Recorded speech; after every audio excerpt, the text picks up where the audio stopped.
La version courte de la vidéo d'aujourd'hui, c'est que, quelles que soient les circonstances, pour toi, comme pour moi, la roue électrique sera toujours une super alliée. Je te prends un exemple.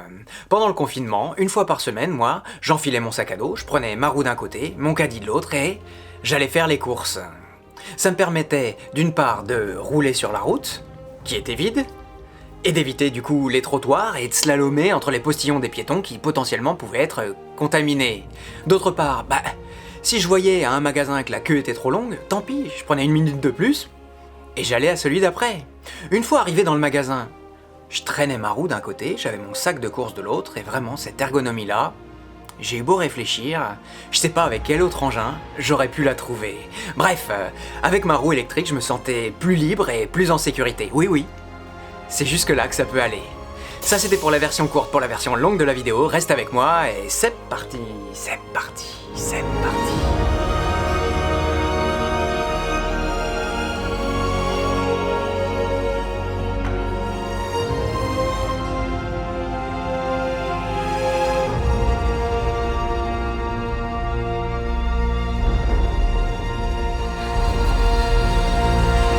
Salut à toi!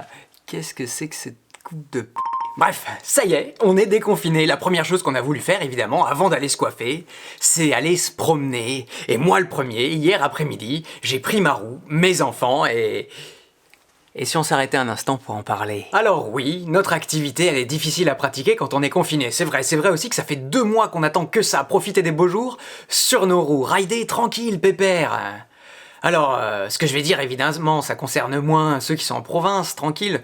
Cela dit, ils n'ont pas le droit de sortir de chez eux depuis le décret. Bref, c'est un autre sujet que les Parisiens, qui, eux, pour le coup, sont bien entassés. Mais bon, disons qu'un après-midi, j'ai pris les enfants avec moi. Le but, c'était de trouver la garde républicaine. Parce que pendant tout le confinement, la petite, elle parlait de chevaux. Elle ne rêvait que de ça. J'ai voulu trouver la garde républicaine. On a été sur les quais. Et là, attention, c'était bondé.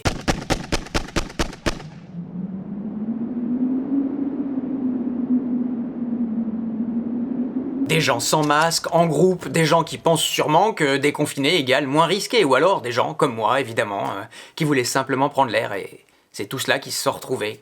Tout cela qu'on s'est retrouvés. Du coup, même l'isolement qu'en général je ressens sur ma roue, là, il me suffisait pas pour me sentir en sécurité. Alors on a passé l'après-midi dehors, choisissant bien évidemment l'itinéraire que j'allais prendre, pour choisir le moins peuplé, et puis on est rentré. Alors, oui, j'aurais voulu te faire une vidéo sur la liberté, le plaisir de rouler, le fait d'être déconfiné, mais en vrai, c'est pas parce qu'on est déconfiné qu'il faut s'arrêter d'être vigilant et arrêter de se protéger. Quand même, je suis un peu naïf, oui, j'ai été surpris par le monde qu'on a croisé. Alors, de retour à la maison, je me suis dit... D'abord, je me suis dit que j'étais un peu débile, d'avoir respecté le plus possible le confinement pendant 2 gros mois, et puis, à peine les portes ouvertes, me jeter dans la gueule du loup, grande ouverte, vraiment... Malgré les précautions, me retrouver dans une situation où je maîtrisais plus les tenants et les aboutissants, ça m'a un peu tendu. Et puis, avec un peu de recul... Attends, si on a eu peur de la première vague, et même si certains disent que le coronavirus c'était une maladie saisonnière et qu'elle reviendra pas, moi, j'ai eu peur. Oui, j'ai peur de la deuxième vague. Oui, parce que si elle revient, elle sera au moins aussi grande que la première. Si la deuxième vague arrive, ça risque d'être vraiment compliqué. Si t'as fait un peu de surf, tu sais comment c'est. T'es là, tranquille... Tu vois une vague arriver, t'as pas le temps de te mettre à l'abri, bam! Elle te tombe sur le bout du nez. Tu arrives à la surface, et là, bam! Tu vois le deuxième mur qui te tombe dessus. Et là, déjà, ça commence à être compliqué. J'ai même lu quelque part que... le déconfinement, ça veut pas dire que le virus est plus là, non. Ça veut dire qu'il y a encore des places en réanimation maintenant pour t'accueillir, pour accueillir les imprudents. Comme moi j'ai été.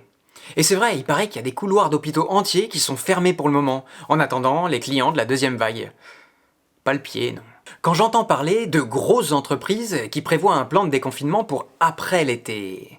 Quand j'entends parler d'énormes entreprises qui prévoient pas de retour à la normale avant la fin de l'année, je me dis que quand même, pour nous, individus, il conviendrait d'être, sans être paranoïaque, juste un peu prudent. Et puis, qui a pas tiré à boulet rouge sur le gouvernement à propos de toutes les décisions qu'ils ont proposées? Et soudain, ils proposent le déconfinement et wouhou! On est déconfinés, on va tous dans la rue pour en profiter. Si on veut être un tout petit peu logique, il faut aussi comprendre que ce déconfinement, c'est pour les économies. C'est pour les entreprises. C'est pas pour la santé, c'est pas pour les individus. Et oui, si les entreprises se donnent un mal de chien à se déconfiner, pour nous, eh ben, ça devrait être un petit peu plus simple de rester chez nous. Juste un peu plus longtemps, voir le temps que ça prend de se remettre un peu à la normale. Même si, encore une fois, moi le premier, même inconsciemment, je baisse la garde, je me dis que c'est une erreur et j'ai une petite voix quelque part qui me dit Mec, t'es bête. Vraiment. En fait, je voudrais arriver à me dire que pour moi, le confinement, il commence maintenant. Lulu a repris le boulot en entier, elle travaille toute la journée, alors moi je suis avec les enfants et j'ai bien du mal à les tenir attachés, oui c'est vrai. Alors, et j'en reviens à mon sujet, j'ai acheté une poussette tout-terrain pour aller se promener sans être exposé. Avec ça et ma roue, on peut passer partout. Et le but, c'est de s'éloigner des axes parisiens pour rouler et prendre l'air en paix. Oui, parce que, encore une fois, les enfants, respirer de l'air frais, ils en ont besoin et ils l'ont bien mérité. Et pour ceux qui pensent que ce que je fais est inconscient, rassurez-vous, j'aime mes enfants plus que vous pouvez imaginer, et je sais très bien ce que je fais. Quand parfois je vois les réactions des gens sur le bord de la route qui lèvent les yeux au ciel et me traitent de criminel, je vois bien que ce sont des gens qui savent pas ce que c'est la roue électrique, qui savent pas en faire et qui du coup croient que c'est impossible et dangereux. Mais heureusement, il y a aussi plein de gens qui m'appellent Super Papa. C'est bon pour mon ego, même si je sais bien quelque part que moi, je fais rien. C'est la roue électrique qu'il faut remercier. Allez, à la prochaine pour une nouvelle vidéo et un nouveau sujet.